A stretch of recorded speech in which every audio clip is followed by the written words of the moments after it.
Bonjour à toutes et à tous, c'est Sasa qui vous rejoint pour le décryptage.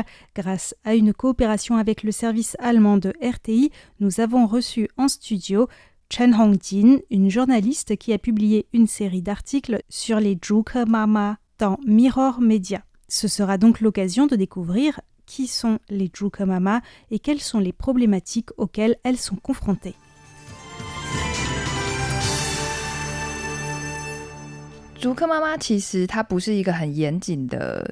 Il n'y a pas de définition très claire ou académique de ce qu'est exactement Zhuke Mama.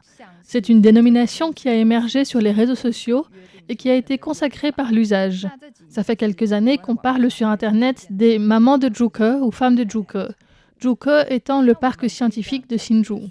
De manière générale, cette expression désigne les conjointes des employés de secteurs technologiques à Hsinchu. Mais au sens strict, elle désigne parmi elles les femmes au foyer à temps plein. La plupart avaient un travail, mais après la naissance d'un enfant, en raison du manque criant de structures d'accueil en crèche à Hsinchu et du fait qu'il est très difficile de trouver une nounou, ces mères se consacrent à élever leurs enfants puisque leurs maris gagnent très bien leur vie. Chen Hongjin s'est toujours intéressée aux difficultés rencontrées par les femmes en politique ou dans les évolutions sociales. Par exemple, après le début de la guerre russo-ukrainienne, quand elle a été envoyée à la frontière entre la Pologne et l'Ukraine et en Allemagne pour interviewer des réfugiés, elle a trouvé cela intéressant d'en parler du point de vue des femmes, car en temps de guerre, ce sont avant tout les droits des femmes et des enfants qui sont sacrifiés. Dans la guerre des semi-conducteurs, qui sont les personnes sacrifiées à Taïwan ? Très peu de personnes ont réfléchi à cela. Les employés du secteur de la tech travaillent dur, mais en contrepartie, ils reçoivent des primes et des bonus très élevés.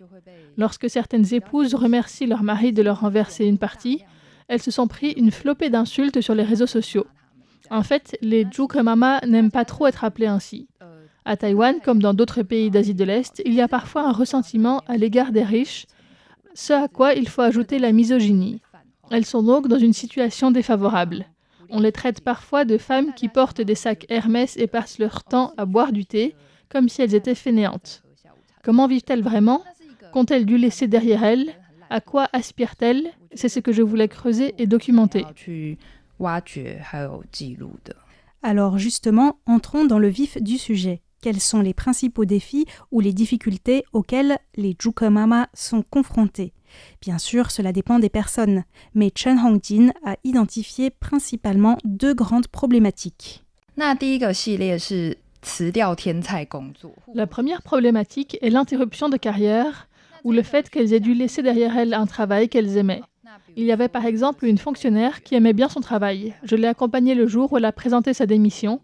Et avant cela, elle m'a aussi fait part de ses tourments. Il y avait aussi une employée de banque, une prof de piano et une ingénieure en semi-conducteur, qui d'ailleurs gagnait plus que son mari. Mais elles ont abandonné leurs emplois pour élever leurs enfants. Les difficultés auxquelles elles sont confrontées concernent aussi d'autres femmes, et pas qu'à Taïwan. Notamment, comment reprendre sa carrière après une interruption. Entre-temps, les anciens collègues sont montés en grade, il y a eu le Covid et l'IA. Souvent, les entreprises dans lesquelles elles travaillent les mettent au placard ou leur posent des questions illégales, par exemple, « Allez-vous faire un deuxième enfant ?» Certains employeurs leur demandent comment elles feront pour mener de front la vie familiale et le travail. C'est de la discrimination. Cela n'arrive pas seulement au parc scientifique de Hsinchu, mais en raison des caractéristiques salariales notamment, c'est plus exacerbé ici. La deuxième grande problématique que Chen Hongjin a pu relever, c'est la très forte pression due à la compétition qui engendre une grande anxiété chez les pères, mais aussi pour toute la famille et notamment les enfants. Dans tout le quartier, les pères travaillent à TSMC, Mediatek ou d'autres entreprises de la tech. Les mères ont souvent étudié dans les meilleurs lycées et universités et elles sont femmes au foyer. Contrairement à un quartier lambda à Taipei qui a une histoire, là, les quartiers ont été créés récemment et les gens qui ont emménagé avaient des profils similaires. Il y a peu de mixité sociale.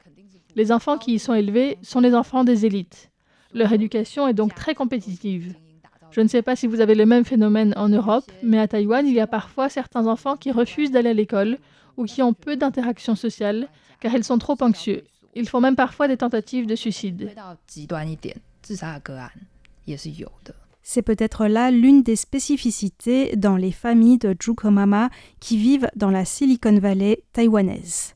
Mais y en a-t-il d'autres ? Quels sont les problèmes spécifiques auxquels elles sont confrontées comparées aux autres mères dont la vie est parfois aussi un parcours du combattant ? Quand j'ai publié ces articles, j'ai reçu quelques remerciements de la part de personnes de Hsinchu. Mais beaucoup de personnes les ont commentés en disant « Pour moi aussi, la vie est dure. J'ai 2 enfants, mais mon mari ne travaille pas à TSMC.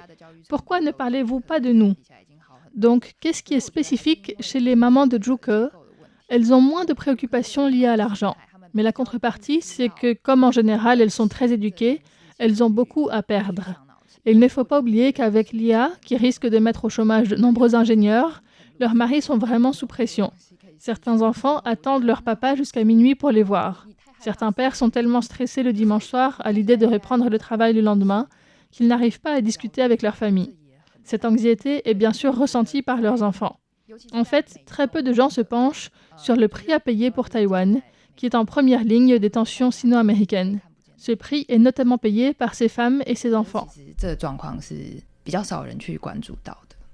Chen Hongjin a interviewé près d'une vingtaine de femmes. Et en plus de cela, des Jukomama lui ont également envoyé leurs témoignages. Il y en a un qui l'a particulièrement marqué. Son titre est en lien avec Chen Shimei. Chen Shimei, c'est une histoire de la Chine ancienne qui parle d'une femme qui a travaillé dur pour subvenir aux besoins de son mari qui préparait les examens mandarinaux. Mais une fois qu'il les a réussis et qu'il gagnait bien sa vie, il a abandonné sa femme. La femme qui a écrit ce texte est actuaire, un métier qui gagne bien.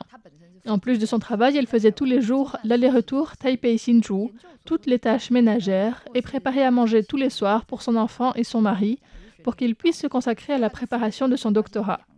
Une fois que son mari a eu son diplôme de doctorat et a décroché un emploi dans une grande entreprise de la tech, il a eu une maîtresse qui l'a obligé à divorcer. Cette femme s'est battue pour obtenir la garde de l'enfant. Le procès était en cours à l'époque. Si elle ne gagnait pas bien sa vie, il est certain que le juge aurait tout de suite confié la garde à son mari. Son histoire est un peu particulière, car les autres mamans de Juke ne pourraient même pas obtenir la garde de leur enfant, car leur situation économique est moins bonne que celle de leur mari. Il faut aussi pouvoir payer la procédure judiciaire, qui est très coûteuse. Son cas n'est pas forcément représentatif, mais cette histoire m'a marquée.